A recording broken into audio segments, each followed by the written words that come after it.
Você já sentiu um peso nos ombros que não consegue explicar? Talvez tenha sido numa noite qualquer, quando o silêncio parecia alto demais e algo, você não sabe o que, parecia estar ali, bem ao seu lado. Ou talvez tenha acordado no meio da madrugada, o coração disparado, o corpo travado, como se uma presença invisível te segurasse na cama. E se eu te dissesse que isso não é só coisa da sua cabeça? Que talvez você esteja sendo observado e escolhido? Bem-vindo a este vídeo. Meu nome é Pérolas da Eternidade e hoje vamos mergulhar num mistério que atravessa séculos, algo que assombra histórias, lendas e até os pesadelos mais reais: os demônios. Não aqueles de filmes de terror com chifres e olhos vermelhos, mas forças que, segundo crenças antigas, rondam o mundo invisível, esperando o momento certo para agir. E o mais assustador, eles não atacam qualquer um, eles escolhem. E sim, podem estar escolhendo você. Pense nisso por um segundo. Já teve um dia em que tudo parecia dar errado, como se uma nuvem escura te seguisse? Ou uma sensação de que algo te puxava para baixo, mesmo sem motivo claro?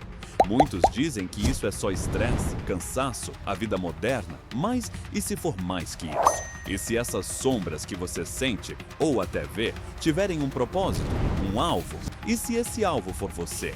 Eu sei, parece loucura, mas antes de fechar essa aba, me dá um minuto.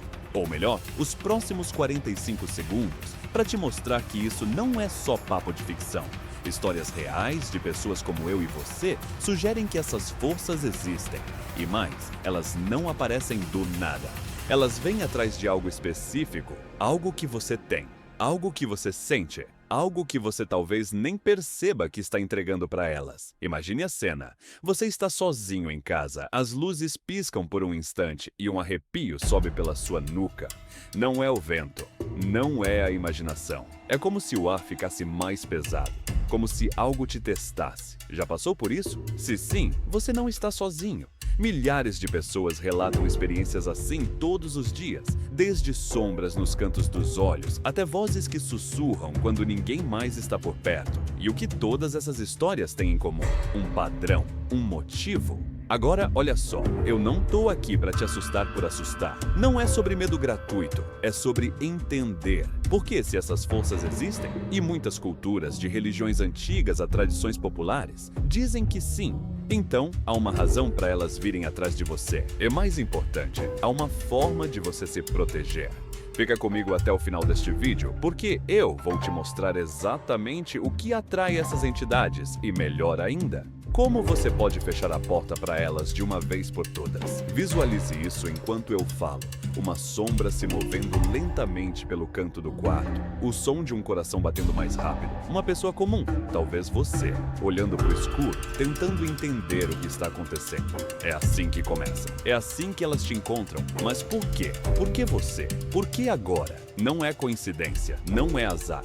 É algo mais profundo, algo que está dentro de você e que elas querem. Então, respira fundo, ajusta o fone de ouvido ou aumenta o volume aí, porque a partir de agora, vamos descer essa escada juntos. Vamos olhar para o que está escondido, para o que ninguém quer falar em voz alta. E eu prometo, no final, você vai sair daqui sabendo mais do que entrou. Sabendo por que algumas pessoas, talvez você, parecem carregar um alvo nas costas. E principalmente, sabendo como tirar esse alvo de lá. Transição. Mas, antes de revelar o que elas querem de você, precisamos entender uma coisa. Por que algumas pessoas sentem isso mais que outras? Porque o peso, o medo, a presença parecem escolher certos alvos. Vamos descobrir isso agora. Se você chegou até aqui, é porque algo naquelas primeiras palavras ressoou com você. Talvez tenha sido o peso nos ombros que eu mencionei, ou o arrepio de uma noite que você nunca esqueceu. E agora que estamos juntos nessa, deixa eu te perguntar, já parou para pensar por que algumas pessoas parecem sentir essas coisas mais que outras? Por que o quarto de alguém pode parecer um campo de batalha espiritual, enquanto o vizinho ao lado dorme tranquilo, como se nada acontecesse? Será que é só imaginação? Ou tem algo maior em jogo? Vamos direto ao ponto. Segundo crenças espirituais que atravessam séculos e continentes, os demônios, ou whatever você queira chamar essas forças, não aparecem do nada. Eles não são como um vírus que pega qualquer um que passa por perto. Eles escolhem, e essa escolha não é aleatória. Não é sobre onde você mora, que horas você dorme ou se você deixou a janela aberta. É sobre você, sobre o que você carrega dentro de si, sobre o que você sente, o que você faz ou o que você deixa de fazer. Pensa comigo. Você já teve um dia em que acordou com um aperto no peito, como se o mundo estivesse contra você? Ou uma semana em que tudo parecia desmoronar, um problema atrás do outro, como se algo te empurrasse para o fundo do poço? A ciência pode dizer que é só ansiedade, estresse, um desequilíbrio químico no cérebro. E talvez seja mesmo, em parte.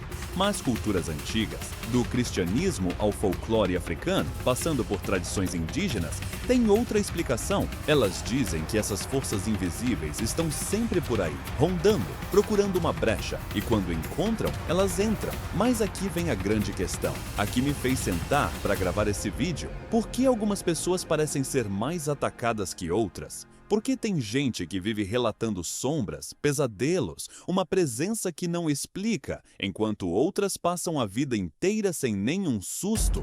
Será que é sorte? Será que é destino? Ou será que essas pessoas têm algo? Ou estão fazendo algo, que as coloca na mira? Eu sei que isso pode soar estranho, especialmente se você é do tipo que prefere explicações racionais. Afinal, vivemos num mundo de smartphones, Wi-Fi e ciência. Mas deixa eu te contar uma coisa. Mesmo hoje, em 2025, tem gente por aí, talvez até você, que sente coisas que a lógica não explica. Um frio que não vem do vento, um sussurro que não vem de ninguém, uma sensação de que algo te observa, mesmo quando você tá sozinho. E se isso já aconteceu com você, aposto que já se perguntou: por que eu? O que eu fiz para merecer isso? A resposta, pelo menos segundo essas crenças, não é tão simples quanto você fez algo errado. Não é sobre castigo, nem sobre karma. Não exatamente. É sobre vulnerabilidade, sobre rachaduras na sua armadura emocional, espiritual ou até comportamental, que essas forças conseguem enxergar. É como se elas tivessem um radar para detectar quem está mais fraco, mas quem está mais aberto, quem está mais exposto. E quando elas encontram essas rachaduras, elas não hesitam, elas entram, elas testam, elas puxam. Agora, eu não estou dizendo que todo mundo que sente isso está sendo atacado por demônios. Às vezes, é só a mente pregando peças. Mas o que me intriga, e o que vamos explorar juntos, é porque algumas pessoas parecem ser alvos constantes, enquanto outras passam ilesas. O que essas forças querem? O que elas veem em você que as outras não têm? E mais importante, como você sabe se você é um desses alvos? Talvez você esteja pensando: tá, mas isso é só teoria, cadê a prova? E eu te entendo, é fácil falar sobre crenças e ideias, mas o que torna isso real são as histórias. Pessoas como eu e você, que viveram coisas que não explicam e que talvez tenham descoberto o porquê. Então, antes de tirar suas conclusões, deixa eu te levar para um lugar mais concreto. Vamos olhar para a vida real, para casos que aconteceram e que ainda acontecem, para entender como essas forças escolhem seus alvos. Transição. Porque se essas crenças estão certas, então não é só teoria. É algo que já aconteceu e que pode estar acontecendo agora, com alguém que você conhece, ou até com você. Vamos mergulhar nessas histórias reais para ver o que elas revelam. Se você está aqui comigo até agora, é porque quer entender o que está por trás dessa ideia de ser um alvo. Eu falei que essas forças não escolhem aleatoriamente, que elas procuram algo específico, uma brecha, uma vulnerabilidade. Mas palavras são só palavras, né? O que torna isso real são as histórias. Pessoas que viveram coisas que não explicam, que sentiram esse peso, esse olhar invisível e que nos deixam pistas sobre o porquê. Então, vamos mergulhar em dois casos, um do passado e outro que acontece até hoje, para ver o que eles têm a nos dizer.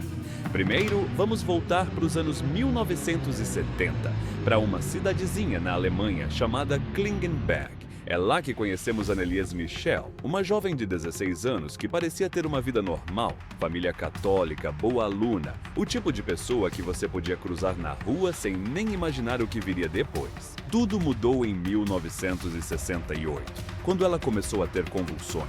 Os médicos disseram que era epilepsia, algo físico, tratável, mas as coisas não pararam aí. Logo vieram as vozes. Anneliese começou a ouvir sussurros, frases desconexas, como se alguém ou algo falasse dentro da cabeça dela. Ela dizia que eram demônios, que eles gritavam para ela se destruir, para amaldiçoar Deus. A família, desesperada, levou ela para a igreja. Os padres hesitaram no começo, mas os sintomas só pioravam. Anneliese começou a rejeitar crucifixos, a rosnar como animal, a falar em línguas que ninguém entendia. Em 1975, depois de anos de sofrimento, 2 padres receberam permissão do bispo para fazer exorcismos. Foram 67 sessões ao longo de 10 meses. Gravaram tudo. E se você já ouviu esses áudios, sabe o quanto é perturbador. A voz dela mudava, ficava grave, rouca, como se não fosse mais ela. Ela dizia coisas como, eu sou Lúcifer, ou vocês vão todos queimar. Mas o que ninguém esperava era o fim. Em julho de 1976, Anneliese morreu. Tinha 23 anos, pesava menos de 30 quilos. Causa oficial, desnutrição e exaustão. Mas para a família e para os padres, ela perdeu a batalha contra algo muito maior. O caso virou um marco. Inspirou o filme O Exorcismo de Emily Rose. Mas a realidade foi mais crua que a ficção. Depois da morte, os padres e os pais dela foram julgados por negligência. A justiça disse que ela precisava de médicos, não de exorcismos, mas até hoje tem quem acredite que Anneliese era um alvo. Por quê? Alguns dizem que ela era sensível demais, que o medo e o desespero dela abriram uma porta. Outros falam que as crises epilépticas deixaram ela vulnerável, como se o corpo fraco fosse um convite. O que você acha? Será que ela chamou isso para si ou será que algo a encontrou? Agora, deixa eu te trazer para o presente, para algo que talvez você já tenha vivido. Ou conhece alguém que já passou por isso? Vamos falar da paralisia do sono. Você já acordou no meio da noite completamente travado, sem conseguir mexer um dedo, com uma pressão no peito como se alguém estivesse sentado em cima de você? E pior, já viu algo enquanto isso acontecia? Uma sombra no canto do quarto, um vulto que se mexe, talvez até um rosto que te encara? Se sim, você não está sozinho. Milhares de pessoas relatam isso todos os anos. E não é coisa nova. A ciência explica direitinho. Paralisia do sono é um estado em que seu cérebro acorda, mas seu corpo ainda está desligado, preso no modo sono. As visões? Alucinações hipnagógicas, dizem os médicos. Só que nem todo mundo compra essa explicação. Em várias culturas, isso tem outro nome. No Brasil, chamam de pisadeira, uma entidade que pisa no peito para te sufocar. No Japão, é o kanashibari, um espírito que te prende. Na África, falam de bruxas ou demônios que atacam enquanto você dorme. E o que todas essas histórias têm em comum? A sensação de ser escolhido, de ser alvo de algo que aproveita o momento em que você está mais fraco. Eu mesma já passei por isso. Uns anos atrás, acordei de madrugada, paralisada, e vi uma figura escura no pé da cama. Não tinha rosto, só contornos, mas eu juro que ela me olhava. Durou uns segundos, mas pareceu uma eternidade. Quando consegui me mexer, estava suando frio, o coração na boca. Pode ter sido só minha mente, claro, mas e se não for? E se esses momentos, que tanta gente vive, forem mais que um truque do cérebro? E se forem um sinal de que algo está te testando? Olha os números. Um estudo de 2018 da Sleep Medicine Reviews diz que até 40% das pessoas já tiveram paralisia do sono pelo menos uma vez. E entre os que relatam visões, muitos falam de sombras, figuras humanas, até vozes. Coincidência? Talvez. Mas, quando você junta isso com casos como o de Anneliese, começa a se perguntar, e se tiver um padrão? E se essas experiências do passado e do presente apontarem para a mesma coisa? Uma razão por trás dos ataques? Porque é isso que conecta essas histórias. Anneliese tinha medo, dúvidas, um corpo fraco. Quem sofre paralisia do sono muitas vezes está estressado, cansado, vulnerável. Não é só azar, não é só imaginação. É como se essas forças soubessem onde procurar e quem procurar. Elas caçam fraquezas, buracos na sua defesa. E quando encontram, elas não perdoam. Transição. Mas o que exatamente elas veem em você?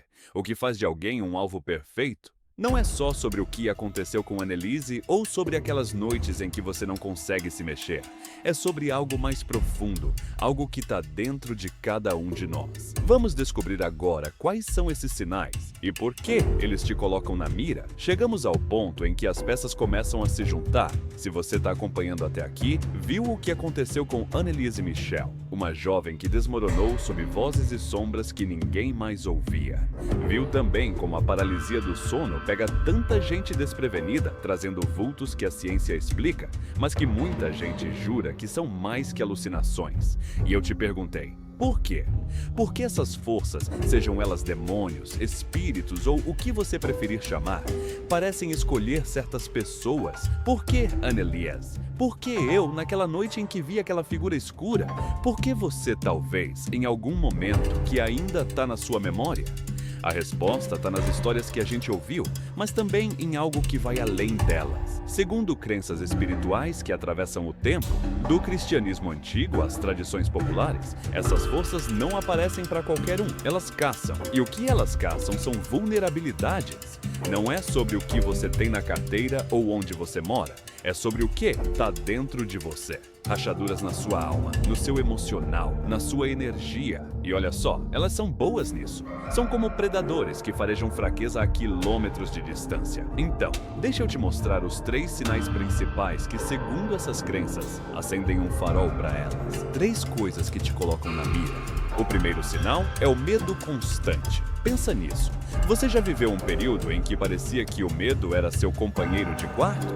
Talvez tenha sido uma fase de ansiedade, quando cada barulho na casa te fazia pular, ou quando você não conseguia dormir sem checar a tranca da porta 10 vezes. O medo é natural, claro. É o que nos mantém vivos. Mas quando ele vira uma constante, quando você deixa ele tomar o volante, algo muda. Essas forças, dizem as tradições, adoram medo. É como um perfume para elas, um sinal de que você está fraco, de que sua mente está aberta para dúvida, para o pânico. Imagine uma casa com as janelas escancaradas numa tempestade. O medo é isso, ele deixa o vento entrar. Lembra da Anneliese? Antes das vozes, antes dos exorcismos, ela já tinha medo. Medo das convulsões que não explicava, medo do que os outros pensariam, medo de que algo estivesse errado com ela. Os padres que a acompanharam disseram que esse medo cresceu como uma bola de neve. Quanto mais ela temia, mais as coisas pioravam. E na paralisia do sono? Quem nunca acordou travado, com o coração na boca, sentindo aquele pavor puro de não saber o que está acontecendo? O medo abre a porta e, uma vez aberta, é difícil fechar. O segundo sinal é a raiva descontrolada. Essa é mais complicada, porque a raiva não parece vulnerabilidade à primeira vista. Parece força, né? Você grita, bate a porta, descarrega. Mas deixa eu te contar um segredo que essas crenças sabem há séculos. Raiva é uma rachadura gigante. Quando você perde o controle, quando deixa o ódio ou o rancor ferverem dentro de você, é como se jogasse lenha numa fogueira que elas adoram. Elas se alimentam disso. A raiva te cega, te tira do equilíbrio, te deixa exposto. Pensa num momento em que você explodiu, talvez com alguém que te magoou, talvez com você mesmo. Como você se sentiu depois? Drenado, vazio, como se tivesse perdido algo? Muitas tradições dizem que é exatamente aí que elas entram. No caso da Anneliese, os relatos falam de momentos em que ela gritava, cheia de fúria, como se lutasse contra algo dentro dela. E na paralisia, já ouvi histórias de pessoas que, depois de acordar, sentiam uma raiva estranha, um ódio que não explicavam. Não é coincidência, é combustível. E o terceiro sinal, talvez o mais perigoso, é a falta de fé ou propósito.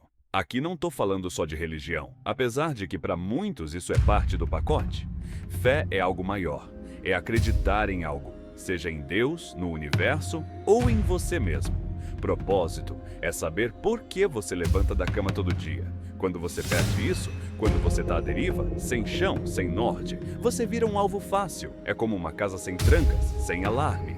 Qualquer um entra. Anneliese tinha dúvidas. Antes de tudo começar, ela questionava a religião, a vida, o que vinha depois.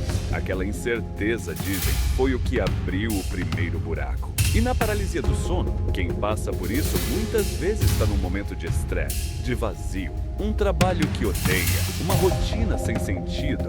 Eu mesma, naquela noite que te contei, estava numa fase assim, perdida, sem saber para onde ia. A falta de algo para se agarrar deixa você nu para as coisas que rondam por aí. Então, deixa eu resumir para você. Medo constante, raiva descontrolada, falta de fé ou propósito. Esses são os 3 sinais que, segundo essas crenças, pintam um alvo nas suas costas. E o que conecta tudo isso? O caso da Annelise, a paralisia, até aquelas noites estranhas que você já teve, é que essas vulnerabilidades não são invisíveis. Elas brilham para quem? Ou o que sabe onde olhar. É como se você mandasse um convite. Ei, tô aqui, tô fraco, vem me pegar. Mas aqui vem a boa notícia. E é por isso que eu quero que você fique comigo até o fim. Saber disso é poder. Se essas forças te escolhem por causa dessas rachaduras, então você pode consertar elas. Você pode fechar as janelas, apagar o farol, tirar o convite da mesa. Não é sobre virar santo ou nunca mais sentir medo. É sobre entender onde você está vulnerável e o que fazer para mudar isso.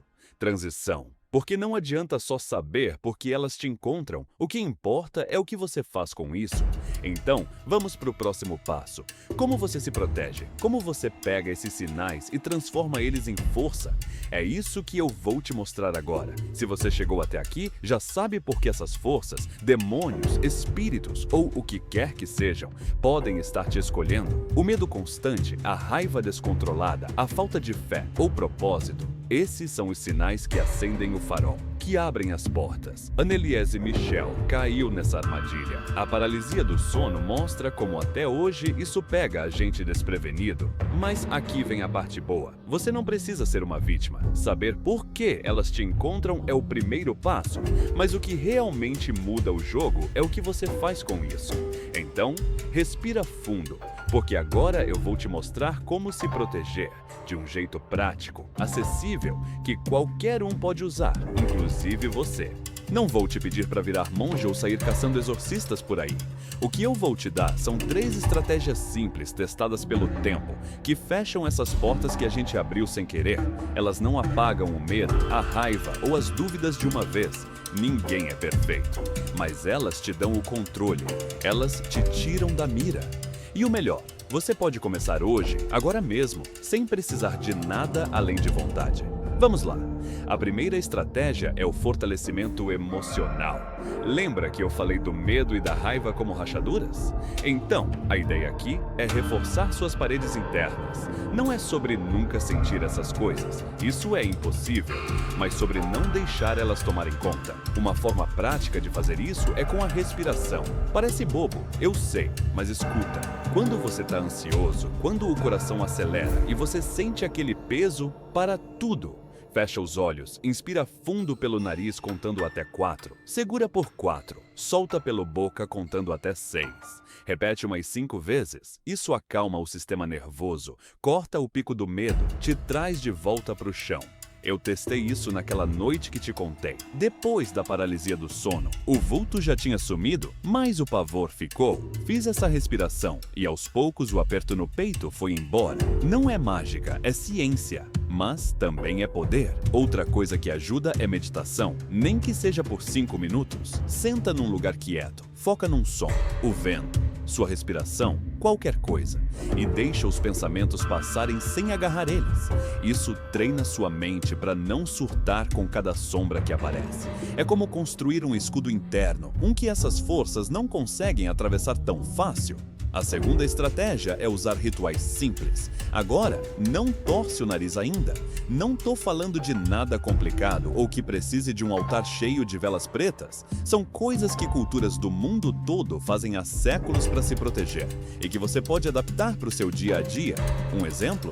Acenda uma vela branca. Não precisa ser nada caro. Aquelas velinhas de R$1 servem. Antes de acender, pensa em algo positivo. Paz, força, proteção. Deixa ela queimar por uns minutos enquanto você foca nessa intenção. É um gesto pequeno, mas para muita gente, do catolicismo ao espiritismo, isso cria uma barreira, um sinal de que você está no comando. Outra opção é o sal grosso. Pega uma pitada, joga na entrada da sua casa ou do seu quarto, com a ideia de limpar o que não pertence ali. Number Brasil, isso é tradição antiga, minha avó fazia e eu já fiz também. Não é sobre acreditar em magia, é sobre o simbolismo, é você dizendo, aqui não entra o que eu não quero. Esses rituais são como trancas nas janelas que o medo abriu. Eles te dão uma sensação de ação, de que você não está só esperando o próximo ataque. E a terceira estratégia, talvez a mais poderosa, é a conexão espiritual. Aqui eu não estou falando só de religião, apesar de que, se você é religioso, isso pode ser o seu caminho. Rezar uma oração que te conforte, um Pai Nosso, uma Ave Maria, ou até algo que você invente, já faz diferença. Mas, se você não curte isso, tudo bem. Conexão espiritual é sobre encontrar algo maior que você, algo que te dê chão. Pode ser um propósito. Eu levanto todo dia para cuidar da minha família. Ou eu quero ser uma versão melhor de mim. Pode ser a natureza, sair, sentir o sol, lembrar que você faz parte de algo vivo. Quando eu estava naquela fase perdida, antes da paralisia, eu não tinha isso. Não tinha um porquê. Mas depois comecei a escrever, como esse vídeo, por exemplo. E isso me deu um norte. É como uma âncora. Quando você tem uma, essas forças não te arrastam tão fácil. Para Anneliese, a falta dessa âncora pode ter sido o que a derrubou. Para quem sofre paralisia, um propósito pode ser o que te tira do looping do medo. Não precisa ser grandioso, só precisa ser seu. Então, recapitulando, fortalecimento emocional com respiração ou meditação, rituais simples como vela ou sal e conexão espiritual com fé ou propósito. Essas três coisas são suas ferramentas. Elas não vão fazer o mundo invisível desaparecer, ele sempre vai estar aí. Mas elas mudam você. Elas te tiram do papel de alvo e te colocam no papel de quem decide. E o mais legal, você não precisa ser expert em nada, só precisa tentar. Eu sei que depois de tudo que a gente falou, as histórias, os sinais, pode parecer que essas forças são invencíveis, mas não são. Elas só ganham se você deixar. E agora você tem o que precisa para não deixar. Testa uma dessas ideias hoje. Acende uma vela, faz a respiração, escreve um motivo para seguir em frente. Veja como você se sente, porque o poder não está com elas, está com você. E é exatamente esse poder que eu quero que você leve daqui. Então, antes de encerrar, vamos juntar tudo isso. Por que elas te escolhem e como você se protege? E fechar com uma última mensagem para você carregar consigo. Vamos lá? Chegamos ao fim dessa jornada e eu espero que você esteja saindo daqui com uma sensação diferente daquela que tinha quando clicou no play. A gente começou falando de sombras, de pesos que não explicam, de por que essas forças, demônios, espíritos ou o que for, parecem escolher certos alvos. Vimos o que aconteceu com Anneliese Michel, sentimos o frio da paralisia do sono e entendemos os sinais que acendem o farol. O medo, a raiva, a falta de propósito. Mas, mais importante, você agora sabe que não precisa ficar parado esperando elas te pegarem. Você tem as ferramentas, respiração, rituais, conexão, para fechar as portas e tomar o controle. Então, deixa eu te perguntar uma última vez. Por que elas te escolhem? Porque você tem algo que elas querem, sua energia, sua atenção, sua força. Mas aqui está o segredo que elas não contam. Você é mais forte que elas. Anneliese não sabia disso, ou talvez não conseguiu encontrar o caminho. Mas você já deu o primeiro passo só de chegar até aqui. E agora, com o que você aprendeu, pode dar o próximo. Acenda uma vela hoje à noite, respira fundo quando o medo bater. Encontra um motivo para seguir em frente. Essas coisas pequenas mudam tudo. Eu quero saber de você. Já sentiu algo assim? Uma presença? Um peso? Uma noite que não explica? Conta aqui nos comentários. Sua história pode ajudar alguém que está passando pelo mesmo agora. E se esse vídeo te fez pensar, te deu um clique, deixa aquele like maroto aí embaixo. É o jeito de me dizer que valeu a pena trazer isso para você.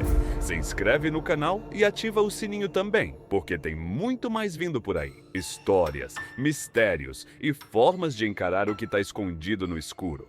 Você não é um alvo por acaso. Você é um alvo porque tem luz e elas querem apagar isso. Mas agora você sabe como manter ela acesa. Então, vai lá. Testa o que eu te mostrei e me conta como foi. Esse é só o começo. A gente se vê no próximo vídeo com mais para explorar juntos. Até lá, fica bem, fica forte e não deixa elas te pegarem.